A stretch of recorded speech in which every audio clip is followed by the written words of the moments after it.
Wake up from your sleep. Watch what God does, and then you do it, like children who learn proper behavior from their parents. Mostly what God does is love you. Keep company with Him and learn a life of love. Observe how Christ loved us. His love was not cautious but extravagant. He didn't love in order to get something from us but to give everything of Himself to us. Love like that. Don't allow love to turn into lust, setting off a downhill slide into sexual promiscuity, filthy practices, or bullying greed. Though some tongues just love the taste of gossip, those who follow Jesus have better uses for language than that. Don't talk dirty or silly. That kind of talk doesn't fit our style. Thanksgiving is our dialect. You can be sure that using people or religion or things just for what you can get out of them, the usual variations on idolatry, will get you nowhere, and certainly nowhere near the kingdom of Christ, the kingdom of God. Don't let yourselves get taken in by religious smooth talk. God gets furious with people who are full of religious sales talk but want nothing to do with Him. Don't even hang around people like that. You groped your way through that murk once, but no longer. You're out in the open now. The bright light of Christ makes your way plain.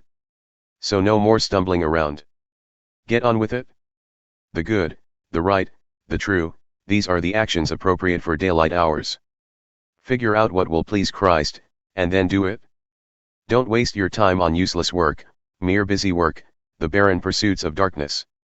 Expose these things for the sham they are. It's a scandal when people waste their lives on things they must do in the darkness where no one will see. Rip the cover off those frauds and see how attractive they look in the light of Christ. Wake up from your sleep, climb out of your coffins, Christ will show you the light. So watch your step. Use your head. Make the most of every chance you get. These are desperate times. Don't live carelessly, unthinkingly. Make sure you understand what the Master wants. Don't drink too much wine. That cheapens your life. Drink the Spirit of God, huge draughts of Him. Sing hymns instead of drinking songs. Sing songs from your heart to Christ. Sing praises over everything, any excuse for a song to God the Father in the name of our Master, Jesus Christ. Relationships. Out of respect for Christ, be courteously reverent to one another. Wives, understand and support your husbands in ways that show your support for Christ. The husband provides leadership to his wife the way Christ does to His church, not by domineering but by cherishing. So just as the church submits to Christ as He exercises such leadership, wives should likewise submit to their husbands.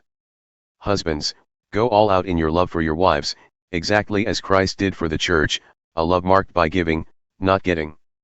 Christ's love makes the church whole. His words evoke her beauty. Everything He does and says is designed to bring the best out of her, dressing her in dazzling white silk, radiant with holiness.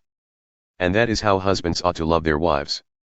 They're really doing themselves a favor, since they're already one in marriage. No one abuses his own body, does he? No, he feeds and pampers it. That's how Christ treats us, the church, since we are part of His body. And this is why a man leaves father and mother and cherishes his wife. No longer two, they become one flesh. This is a huge mystery, and I don't pretend to understand it all.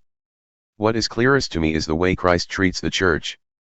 And this provides a good picture of how each husband is to treat his wife, loving himself in loving her, and how each wife is to honor her husband.